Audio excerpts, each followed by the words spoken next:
Doctor साहब, पूरे पट्टों की जो कमजोरी होती है जिसे हम माइस्थीनिया ग्रेविस कहते हैं, उसमें एक थोरैसिक सर्जन का क्या काम होता है?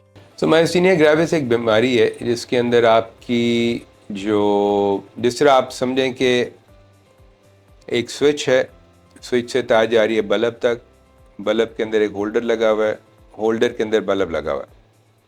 ये जो माइस्थीनिया ग्रेविस है, इसमें पट्टों की जनरलाइज्ड कमज़ोरी हो जाती है। कुछ जगहों पे ज़्यादा होती है, कुछ जगहों पे कम होती है। लोगों को कई दफ़ा दो दो नज़र आते हैं, उनकी जो आईलिड्स हैं वो ड्रूप कर जाती हैं, कमज़ोरी हो जाती है चलने फिरने में, बोलने में, खाने पीने में। कई दफ़ा बहुत सीवियर हो तो सांस लेने में भी बहुत दुश्वारी हो सकती है और आप वेंटिलेटर पे भी जा सकते हैं। उन लोगों के अंदर होता ये कि एक एंटीबॉडी प्रोड्यूस होती है जो आप ये समझें कि बल्ब को और बल्ब के होल्डर के बीच में जो जगह है वहाँ पर एक रुकावट डाल देती है। तो आप पीछे से स्विच ऑन भी करते हैं तो आपका बल्ब ऑन नहीं होता, क्योंकि होल्डर और बल्ब के बीच में जो कनेक्टर है वो ख़राब हो गया हुआ है। वो जो एंटीबॉडी है वो आमतौर पे एक वैसे जो जिस्म के अंदर हड्डियाँ और मुख्तलिफ जगहों पे भी प्रोड्यूस हो सकती हैं, लेकिन एक ग्लैंड है जिसको थाइमस ग्लैंड कहते हैं और वो आपकी ब्रेस्ट बोन के और दिल के बीच में होता है, सामने इधर।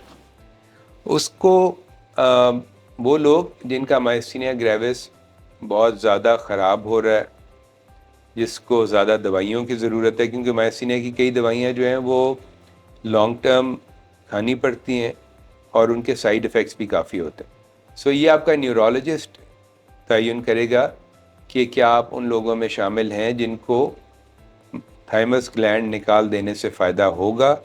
अगर वो आपका जो न्यूरोलॉजिस्ट है वो इस बात का तयन करता है कि हाँ आपको फ़ायदा हो सकता है, तो किसी अच्छे थोरैसिक सर्जन से मिलें जो कैमरे के ज़रिए।